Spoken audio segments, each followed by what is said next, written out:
kami menyampaikan undangan. Tapi ada beberapa yang menolak undangan itu. Ada beberapa yang tidak mau tahu dengan undangan itu. Berita keselamatan itu banyak orang yang tidak mau tahu. Mereka sibuk dengan urusan masing-masing.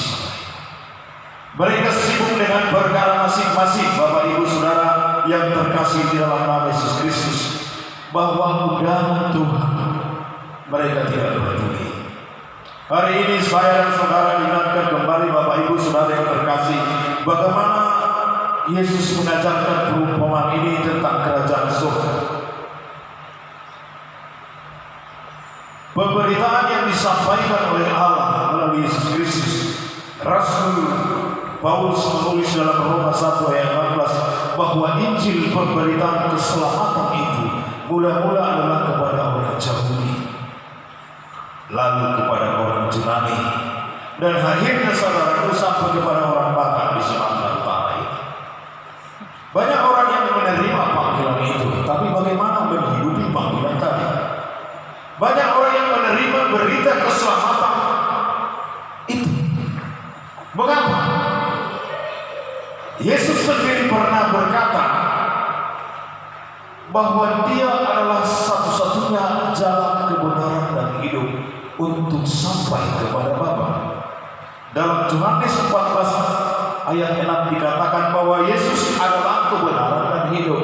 Tidak ada satupun yang bisa sampai kepada Bapa kalau tidak melalui Kristus.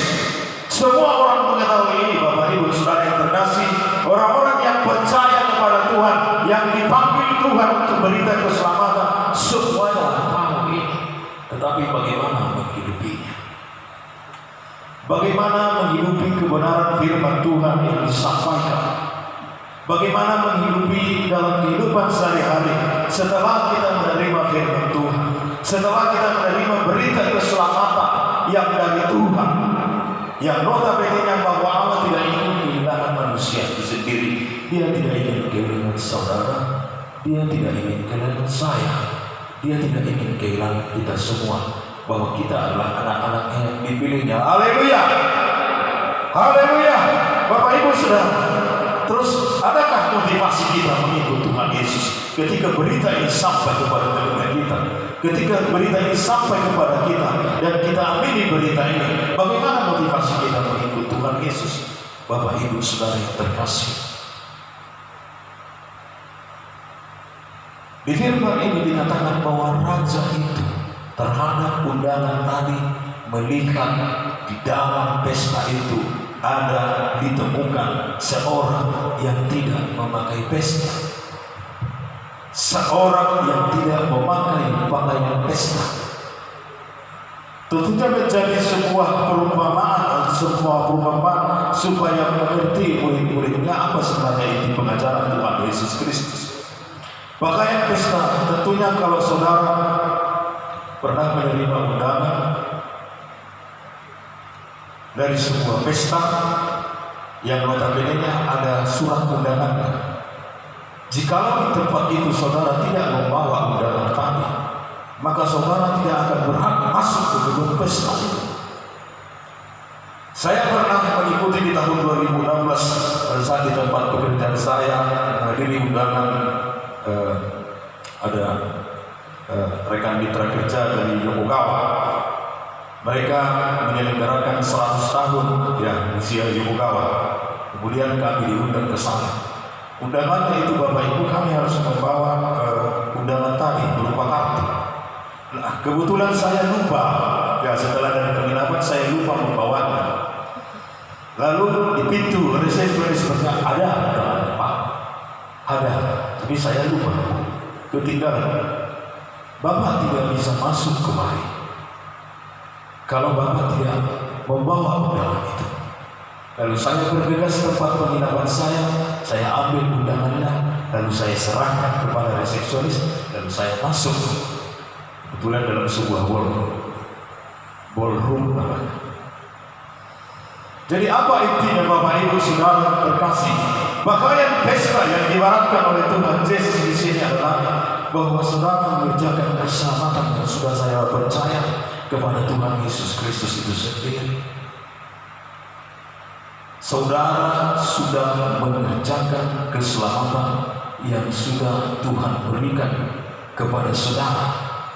Bagaimana kita menghidupi keselamatan yang dari Tuhan tadi? Itulah pakaian pesta kebenaran firman Tuhan. Jadi tidak ada suatu undangan yang bisa bebas masuk pesta kalau dia tidak berpakaian pesta, Bapak Ibu. Tidak ada satupun yang bisa sanggup masuk ke surga kalau tidak melalui Yesus, berita Tuhan Yesus Kristus. Kalau tidak mengerjakan keselamatan yang Tuhan Yesus telah sampaikan sendiri ketika dia turun ke bumi ini. Bapak Ibu Saudara yang terkasih di dalam nama Yesus Kristus. Nah, bagaimana setelah kita percaya kepada Tuhan Yesus Kristus? Apakah kita akan menjadi sama sebelum percaya? Apakah kita akan menjadi sama sebelum kita menerima Tuhan Yesus sebagai juru selamat kita? Tentunya di sini ada komitmen, ada kesungguhan hati untuk berubah, Bapak Ibu Saudara yang terkasih. Kesungguhan hati untuk berubah menanggalkan manusia.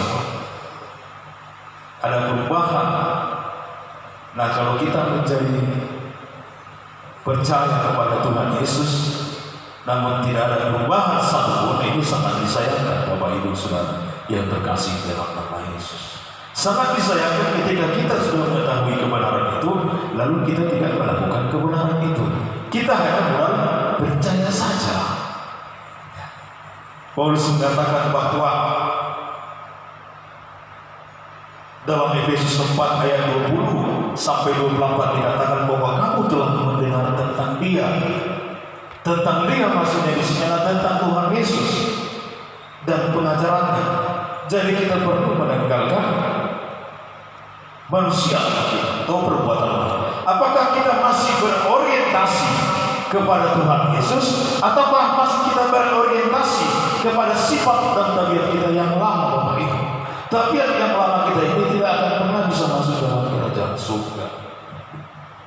Itu yang dilukiskan oleh Tuhan Yesus lewat perumpamaan ini, bahwa seorang raja menemukan seorang undangan yang tidak memiliki, yang tidak memakai pakaian pesta. Saya dan saudara tentunya tidak ingin hal ini terjadi dalam kehidupan kita, Bapak Ibu. Tentunya untuk merebut sebuah mahkota kehidupan itu memerlukan sebuah perjuangan, memerlukan kesungguhan, memerlukan kesetiaan yang setiap waktu mengerjakan keselamatan yang sudah kita terima itu, Bapak Ibu Saudara yang terkasih. Bagaimana kita benar-benar menjadi setia kepada Tuhan, bersungguh hati untuk merubah tabiat kita yang lama. Kemauan kita untuk berubah itu yang sangat perlu kita pupuk, Bapak Ibu. Tentunya hal-hal dunia ini akan selalu mempengaruhi kita.